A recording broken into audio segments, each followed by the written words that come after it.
दोस्तों नमस्कार। आज के वीडियो में हम लोग बात करने वाले हैं जनसंख्या वितरण के बारे में।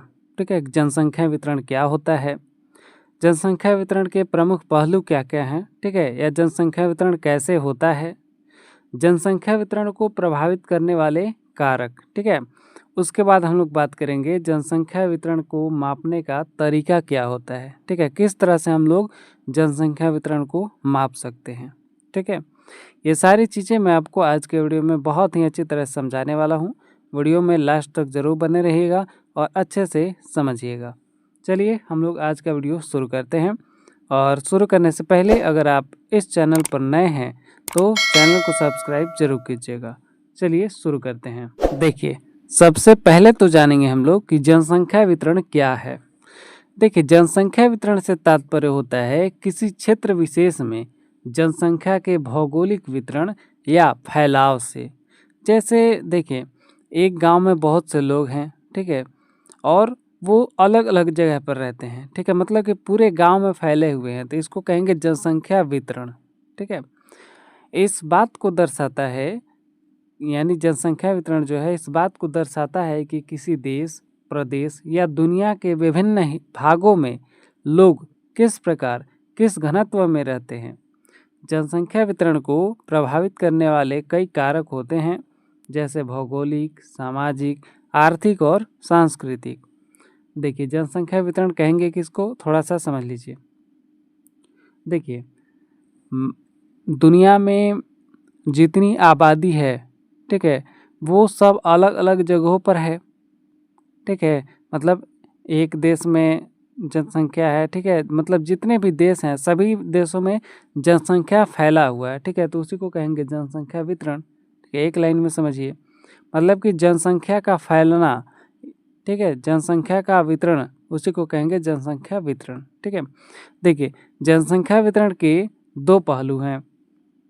ठीक है, कौन कौन, देखिए, एक तो है समान वितरण, मतलब जनसंख्या दो तरह से जनसंख्या का वितरण होता है, एक समान वितरण और एक होता है असमान वितरण। ठीक है, असमान वितरण। समान वितरण में क्या होता है कि जब किसी क्षेत्र में जनसंख्या का वितरण समान रूप से होता है तो इसे समान वितरण कहा जाता है। देखिए, मान लीजिए किसी गांव में जो है 400 लोग रहते हैं, ठीक है, तो जस्ट उसके बगल वाले गांव में भी 400 लोग रहेंगे। ठीक है, उसके बगल वाले गांव में भी 400 लोग रहेंगे, मतलब ये एक तरह से कह सकते हैं जनसंख्या का समान वितरण। ठीक है, या फिर अगर बात करें हम लोग कि 1 किलोमीटर के स्क्वायर में 400 लोग रहते हैं, ठीक है, फिर अगले 1 किलोमीटर स्क्वायर में 400 लोग रहते हैं, तो इस तरह से अगर मतलब बराबर संख्या में अगर लोग रहें तो उसको कहेंगे समान वितरण। ठीक है, जनसंख्या का समान वितरण।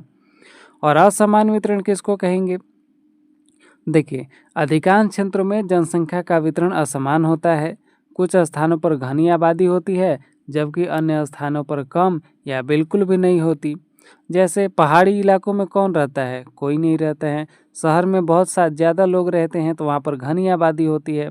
ठीक है, मतलब कि ज़मीन पर, ठीक है, समझिए कि एक ज़मीन पर अगर किसी जगह पर लोग बहुत ज़्यादा मात्रा में रहते हैं और किसी जगह पर लोग बहुत कम रहते हैं तो उसको कहेंगे जनसंख्या का असमान वितरण। ठीक है, चलिए अब हम लोग बात करते हैं जनसंख्या वितरण को प्रभावित करने वाले कारक। देखिए, पहला तो आ जाएगा भौगोलिक कारक। ठीक है, भौगोलिक कारक में क्या आएगा, तो जलवायु आएगा पहले। देखिए, जलवायु क्या है कि अनुकूल जलवायु वाले क्षेत्रों में अधिक जनसंख्या होती है, मतलब जहाँ का मौसम अच्छा रहता है वहाँ पर लोग ज़्यादा रहते हैं। ठीक है, वहाँ पर ज़्यादा जनसंख्या आपको देखने को मिलेंगी, तो ये एक महत्वपूर्ण कारक है। फिर आता है दूसरा कारक स्थलाकृति। देखिए, मैदानी क्षेत्र अधिक आबादी वाले होते हैं, ठीक है, जबकि पर्वतीय या रेगिस्तानी जो क्षेत्र होते हैं वो कम आबादी वाले होते हैं। क्योंकि मैदानी क्षेत्र यानी बराबर जगह होता है तो वहाँ पर घर बनाने में सुविधा होता है, खेती करने में सुविधा होता है, इसलिए वहाँ पर लोग ज़्यादा रहते हैं। ठीक है, फिर देखिए जल स्रोत। जल स्रोत किस तरह से प्रभावित है, देखिए, नदियों के झीलों के पास, ठीक है, नदियों और झीलों के पास जो है जनसंख्या घनत्व अधिक होता है। क्यों, क्योंकि जो किसान लोग हैं वो ज़्यादातर कहाँ रहेंगे, नदी के बगल में रहना चाहेंगे, ठीक है, झील है तो झील के बगल में रहना चाहेंगे, मतलब जहाँ पानी उपलब्ध है अच्छी मात्रा में खेती करने के लिए वहाँ पर किसान लोग रहेंगे, ठीक है। तो एक तरह से क्या है, भौगोलिक कारक जो है जनसंख्या वितरण को प्रभावित करती है, ठीक है। चलिए अगला आता है आर्थिक कारक। देखिए रोजगार के अवसर, पहला तो कारक यही है रोजगार के अवसर, ठीक है। औद्योगिक और शहरी क्षेत्रों में अधिक जनसंख्या होती है, क्यों, क्योंकि वहाँ पर लोगों को रोजगार मिलता है, ठीक है, वहाँ पर उद्योग वगैरह होता है तो रोजगार मिलता है, इसलिए लोग शहर में ज़्यादा जाते हैं, तो शहरों की जनसंख्या बढ़ती है, तो इससे क्या है जनसंख्या वितरण होता है। फिर है साधनों की उपलब्धता, ठीक है, संसाधनों की उपलब्धता। देखिए खनिज, कृषि और अन्य संसाधनों वाले जो क्षेत्र हैं वहाँ पर जनसंख्या अधिक होता है, क्योंकि वहाँ पर जितना संसाधन रहेगा उतना वहाँ पर रोजगार मिलेगा, तो इसलिए लोग जो है ज़्यादा संसाधनों वाली जगह पर रहते हैं, ठीक है। तो ये एक प्रमुख कारक है। चलिए अगला आता है सामाजिक और सांस्कृतिक कारक। देखिए धार्मिक और सांस्कृतिक स्थलों के आसपास अधिक जनसंख्या होती है, ये भी आप समझ सकते हैं। जितना भी धार्मिक स्थल है, ठीक है, जैसे बनारस मान लीजिए, ठीक है, वो धार्मिक नगर उसको कहा जाता है, तो बनारस में लोग जनसंख्या वहाँ पर ज़्यादा है, जो धर्म को मानते हैं, जो पूजा पाठ ज़्यादा करते हैं, वो लोग धार्मिक स्थल पर ज़्यादा रहेंगे, ठीक है, तो इसलिए वहाँ पर जनसंख्या वृद्धि होगा, तो ये भी एक क्या है जनसंख्या वितरण का कारक है। फिर आता है सामाजिक स्थिरता वाले क्षेत्रों में लोग बसना बंद करते हैं, ठीक है, जहाँ पर मतलब कि सामाजिक स्थिरता होती है वहाँ पर लोग कम रहना पसंद करते हैं, ठीक है। चलिए इस तरह से जनसंख्या वितरण को प्रभावित करने वाले कारक प्रमुख हैं, ठीक है। अब हम लोग बात करते हैं थोड़ा सा कि जनसंख्या वितरण मापने का तरीका क्या है। देखिए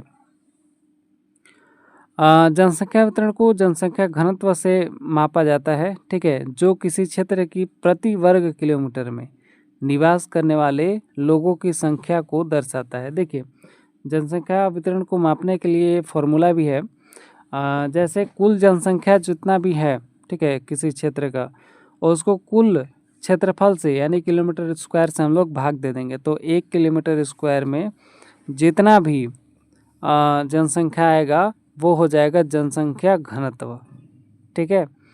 जैसे मान लीजिए कि कुल जनसंख्या जो है किसी क्षेत्र का 2000 है, ठीक है, और 10 किलोमीटर के क्षेत्र में जो है 2000 लोग फैले हुए हैं, ठीक है, तो हम क्या करेंगे इसको भाग दे देंगे, ठीक है, यानी कुल क्षेत्रफल से कुल जनसंख्या में हम लोग भाग देंगे, तो कुल क्षेत्रफल कितना है 10 है, ठीक है, 10 किलोमीटर स्क्वायर, और कुल जनसंख्या 2000 है, तो इसको हम भाग देंगे अगर तो कितना आ जाएगा 200 आएगा, ठीक है, यानी कि 1 किलोमीटर स्क्वायर में 200 लोग रहते हैं, तो यही जनसंख्या घनत्व आ जाएगा, ठीक है।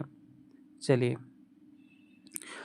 जनसंख्या घनत्व का उदाहरण थोड़ा सा देखिए। भारत के गंगा के मैदान में जनसंख्या घनत्व बहुत अधिक होता है, ठीक है, क्योंकि वहाँ पर खेती करने वाले लोग ज़्यादा रहते हैं।